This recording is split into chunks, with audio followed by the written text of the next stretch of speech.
Thanks for tuning in. Lilo here from Headbangers Lifestyle. Yes. I'm here with Tony from Venom Inc. There he is. How are you? Rockstar from hell, right? Yeah, bread eater, international bread eater. Yeah. That's what I am. International rockstar bread. That's me. So we're here at Alcatraz Festival. Yes, we are. 2022. Unbelievable. Unbelievable, Yeah. right? Considering pandemic, who ever thought we'd ever see other people again? I thought I was stuck in the house with my television for the rest of my life. But Right. here we are. So we just looked at your tattoos, and Yeah. you have here Wacken. Wacken, yeah. Over there. There we have Hellfest. Fright Firemaster Festival. Fest. I have Marathon and Rock, lots. But And we're Alcatraz. missing. We're missing Alcatraz. But Yeah, so I'm finding a tattoo artist who's going to put my Alcatraz on here because it's kind of like my journeyman thing, you know. Yeah. I have Sao Paulo State, Izmir, like, you know, it's kind of like instead of having pieces of paper or some kind of lost memory, I actually put it on my skin. So when I see it, I'm right there and again. you have the memory right Yeah, away. absolutely. Yeah. Yeah. Of the people, of the event, of the tattooist. Brilliant. Awesome. Yeah. But tonight, you're gonna play here. It's gonna be the celebration. Very 40th special. Yeah, Very 40th special, yeah. anniversary of the Yeah. black metal Venom album. Absolutely. Second album. Yeah. It's a milestone. You're gonna play it. You're gonna do 2 more shows, I think. Bloodstock. Yeah, we got Bloodstock. We actually have several now. We have Finland, Sweden, Oh, Keep it's It adding True. up. Yeah. I thought maybe you The want minute to we keep said it we were going to do it, limited, but well, it's adding up. Yeah, I mean, it kind of started like we'd finished our new album. We have the new album. Right. There's Only Black. We're rolling up. We're releasing the singles, and then Oliver Weiss and I Keep It True said, "Oh, do you fancy doing some kind of celebration for this seminal album, Black Metal? It's 40 years old." We know Kronos wasn't going to do it, and so you know, I thought because Mantis is my brother, the guy who wrote it, he's on there, and I thought, yeah, well, we should celebrate it, you know, because. Yeah. It's not just about the characters, it's also about the music and the fans. And I thought the fans have never heard that album in completion. And there's several songs on there nobody's ever played. So I said, why don't we just do it then? Yeah. And so we talked to Oliver. I said, yeah, we'll do this smash thing. And then Phil at Alcatraz contacted and said, why don't you do it at Alcatraz? And I was like, yeah. So it's like, okay. He said, we'll do main stage, we'll put some pyro in there. We're like, fantastic. So we got very excited, and then Bloodstock asked us when Black Dahlia had a sad event, and then Finland, and everybody started asking for it. Yeah. Because I mean, we're separating from the new album material, so we don't play any of the Venom Inc stuff. It's just for the album, so it's from the beginning to end as if you were there when it was first done. So that's the kind of atmosphere I want to give, because there's older people who, you know, remember the album and it influenced them and all that, but then there's a whole younger generation. Someone just said to me, oh my God, I wasn't even alive when you did that, and he had us signing the black metal album. I said, and tonight you're going to experience it for the first time, so it's very exciting. Yeah, and to be able to do it, brilliant. You just spoke to the fans because you had a signing Yeah, session, and yeah. you got all the response already from Yeah. fans going crazy. So excited. Everybody's Yeah. so excited. I mean, we're kind of excited too. Right, I can see that. We Yeah. kind of had to go into a rehearsal because Matt was going, I can't remember the parts. So, well, yeah. How about You know, that? he played them, recorded them, and then that was it. So, but we had our drummer is Jeremy Kling, is a War Machine, but he had tour commitments because he fronts his own death metal band with Terry Butler from Obituary and Teats from Dayside. And so they had a tour planned, and then we got these offers. So we looked at the logistics. He's doing sound for Dayside and Cataclysm. Like, we can't make it happen. And then I thought, well, why don't we invite a guest? So I thought, okay. So I first contacted a couple of drummers, one being Dave Lombardo, who was like, yeah, but I'm doing the Testament thing. I was like, yeah, that's sad. And then I thought, oh, what about Nick Barker? He's one of the premier British drummers. He was influenced by the album. He's played with everybody. I thought that would be amazing. So I called Nick and said, Nick, would you? And he was, yes. Yeah. So that's what we have as our special guest tonight. So for the black metal shows, we're having Nick Barker sitting in on the drums. So Nice. it's kind of special for us for that as well. Yeah, You know. yeah. And the album is such a timestamp, and considering the, how do you say it? How it was recorded, the equipment, the vibe back in the day, very raw, very dark. Yes. So how are you going to pursue that tonight in the show? Well, basically it's about capturing the essence of that. You know, and you know, when you're 20, you're different to when you're 40 or to when you're 60. So, but how do you capture the essence? So what we did is we immersed ourselves in the album. How did he feel about the album when he recorded it? You know, Mantis was obviously integral. What were your, you know, velocities? What were you trying to say? What were you feeling? And we just embraced all of that. You know, I play a very different kind of bass style, more notation, so I simplified it. I listened to the album, what Kronos was doing, and I tried to apply that so that all of those movements that are in the album that make it feel the way, old school they call it, you know, but so the atmosphere is there. And we did the final rehearsal yesterday before we took Eurostar, and it just felt like it was real. It felt like it was happening. I mean, I've got my arms are shaved, but without the hair on my arm, they still stood up on them. You know, even we were like, oh shit, this feels kind of special. So I think that's it. It's about truth. You know, you can stand on stage and you can go, this is this song, this is this song, this is this song, this is this song, and us and a million other bands could play the songs. It's not just about the songs, it's about capturing the moment of the time. And you know, what's always been special for us when we played all the songs is, you know, I've had like 50-year-old guys crying, you know, crying. It's like, what's wrong with you? And they're like, I feel like I'm a child again, because we got that emotion from them. So that's the connection I'm hoping for. This is the first one. We'll see how it goes, but we feel good about it, and I think people are going to hear it and just be embraced by it. So you know, that's going to be a great thing. And do you remember when you heard that album back in the day for the first time? How, absolutely. What did that meant to you back in the day? You know, we'd all been associated and friends around the time they did the first album.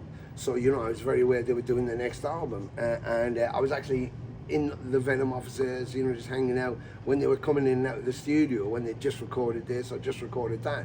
And I was like, oh, fucking hell, I'll come up and have a listen, you know? So I'd hear snippets and go, oh, it sounds pretty good. But when they finished it, you know, I got one of the first copies, I guess.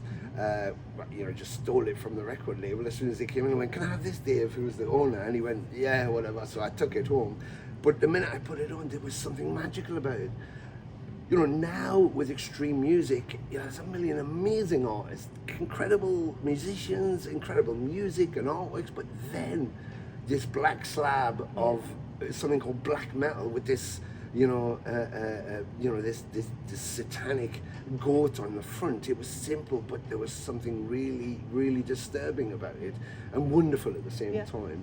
And it just motivated so many people to go, oh my God, this is like, there's an energy there. You know, a million bands were making albums, but it's like, you know, you can criticize all of Black Sabbath's catalogue or Judas Priest or whatever, but there's always one album you go, when I put that album on, everything just moves inside me. And that's what happened with black metal. You put it on and there's just something about it that you can't not, you can't ignore it. You just can't ignore it. And that's the excitement about it. So, and to have it 40 years later, still being that album that people go, oh my God, that album. Yeah, amazing.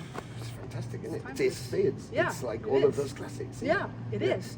So the album is, I think, about 39 minutes or something? 48. The album? Yeah. 48 minutes long, and we have 50 minutes. Exactly. So are you going to do something? Just the album. Just that. So it was funny because, you know, and I apologize to anybody who's at Alcatraz, because Phil at Alcatraz put a post up, went, yeah, they're going to play black metal, and then they're going to play some of their new material, and they're going to play some, and it's like, you've only given us 48 minutes, 50 minutes, and that's the album length. So what I wanted to do was like, okay, if we've just got that, I wanted to create as if you were putting the record on for the first time in a room with the lights out, and then you experience the whole thing.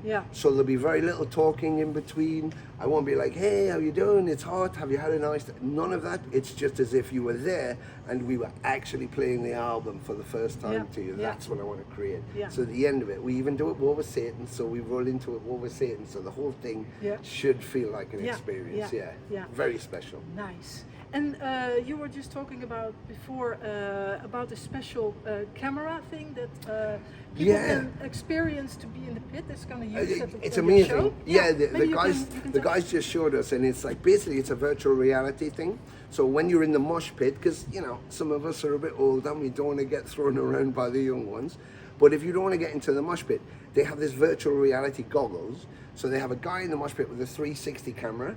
and he sort of is in the mosh pit, and then they relay that to the receiver. They then put that into a virtual reality, so it's a 3D experience. You put the glasses on, and you could be in a wheelchair, or you could be in your house, you could be anywhere just sitting down having a smoke, and you're in the mosh pit. It's 360, so you're like this, and everybody's moving. And they've even got a version which vibrates, so that when people bump into you, they vibrate, so it feels like you're actually in there. It's amazing. It's absolutely amazing. So they said, could we do that for your gig? I went, you have to. You have to do this. That's so, exciting. Very like, exciting, 40 years later, who would have thought that it Incredible. would be like this? Incredible. And they gave it, they did a test on one of the bands somewhere else, and they gave it to a woman who was in a wheelchair, and she started crying. And they were like, are you okay? She went, I used to be able to do that before I had my accident. This is amazing. So from her wheelchair, she was right at the front of the stage. You know, so I think for bands as well, because it's a perspective thing. So for us to be able to then have our show where we can be in the audience, experiencing it with them, that's what it's all about. Music is communication. It's not politics, it's not language, there's no barriers. It's just music. You know, I think we said this last time, you know, I could sing a song here, Countess Battery, and everybody could sing along. But I could come off stage and say, what do you think? And you tell me. But if I'm in China, I can play the song, they all sing the song. When I come off, I can't ask you anything because you can't speak English, I can't speak Chinese, so we have a barrier already. So, but music translates it, traverses that, it climbs over that fence. It doesn't have any politics, it doesn't have any language or religion, it's just music.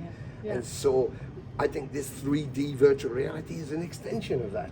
We reach right into you. You know, the experience is completely immersive. You know, it's wonderful. Takes it to the next level. The next level. And you're working. Venom Inc. is working on the new album. There's Only Black is the title. The release is in September. Would you reveal a little bit about the album? Yes. Like, what? Yes. Tell me. Oh, you want to know? Yes. Oh, okay. Well, the plot of the album is there's this. It's about mankind, human nature. You know, we talk about good, bad, evil, and all this. And on the first album, I kind of did it with Dying Flesh, with Harvey. You know, Bloodstained Earth. It was about, you know, what are we doing to ourselves? You know, the planet. Look how hot it is everywhere. You know, for example, I don't want to get into an argument about climate change or this or oil or you know, but we're fucked. We're getting fucked, but are we fucking it ourselves, you know? On the one hand, you know, they're looking for a cure for a cancer. We can take a tablet now, solves that cancer. That's brilliant. And why we're doing that, why we're making sure your cancer's dealt with and we're checking your breast or your testicles, the guys over there are bombing innocent people for what? For fuck all, you know, because well, we want to be 2 inches further over there. It's like, what are we doing? So when people look to a higher or they look down to, it's like, it's us. We are benevolent, we are also not benevolent. We can also be mean and evil. This neighbour across the road from me, little old woman, I go and help her with my shopping because well, she's old, she needs help. This guy next door, fucking wanker, I'd fucking stab him to death because he's a what? I'm the same person. I'm being really good and then really bad. So it's like, you know, it's inherent in us, and I think that's what we're talking about. And the album speaks about that. You know, I didn't use the graphic logo on the front. I saw a headstone at a cemetery, a vampiric cemetery in North London, in Highgate, and I thought, that's it, that's the font. And so it speaks to, what are we looking for? What's beyond? What's beyond death? We don't know. What's at the end of the universe? We don't know. What's in a black hole? We don't know. So I'm kind of inviting people to come into the album and just experience whatever's in there.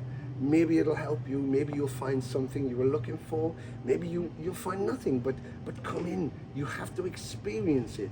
You know, you can look at someone jumping out of an airplane and go, yeah, I'd shit myself, I don't want to do that. Or go, yeah, I wouldn't mind doing that, and never do it. Until you go up there and jump out, you're never going to know. You're never going to know. You know, and so that's what life's about. It's just go for it, just experience it and see what you get. If you get nothing, you didn't lose anything. But you could gain so much. And so that's the theme. That's always the theme. You know, the sickness of our planet, the sickness of our decisions, the wrong against the right, and what are we doing, you know, and just the endless question, what's next, you know? What's next? So, that's it. Right, and there's 2 singles already released. Let me see, How Many Can Die? How Many Can Die? And Don't Feed Me Your Lies. Yes. Did you get the response you were hoping for already? Beyond that. Beyond that. With How Many Can Die was the first one, and you know, when you do an album, you're always kind of like, oh, I don't know, you know, you have to be happy with it. You can't second guess an audience, and you can't please an audience. So you can't go, well, let's try and make this that they like it, because inevitably the song on the record that you think, that's a great song, everybody just goes, yeah, it's okay, and you're like, oh. And they go, but this song is great. And you go, but that one I didn't, you know, so you never know. No. So I think we just, let's just go what we feel with the label, what we like, what we believe in.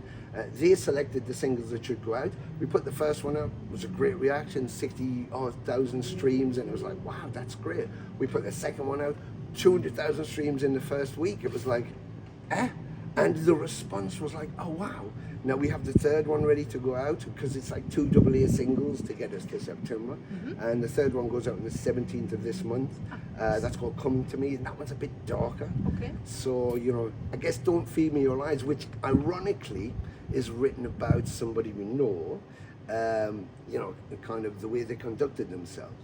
And so we wrote it about that, what Mantis did, the lyrics. But when we put it out, I think the response was so relevant, because we had Boris Johnson, who just blatantly lied to us for months. Right.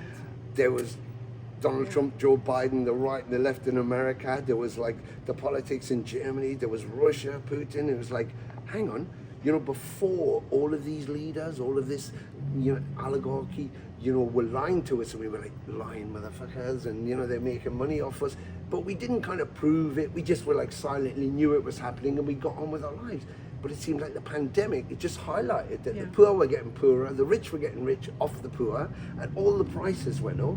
You know, in England they would go, electric cars, save the planet. So everybody starts buying electric cars, and then the price of electric goes like 5 times. It's like, hold on, was that a con? You know? And so all of those things. So I think when we put that out, the response was so big, because everybody that was touching on it, could relate it to something in their country, with their government, in their life, and go, yeah, they're lying to us there. So, Anyway, that was it. That was that. So, yes.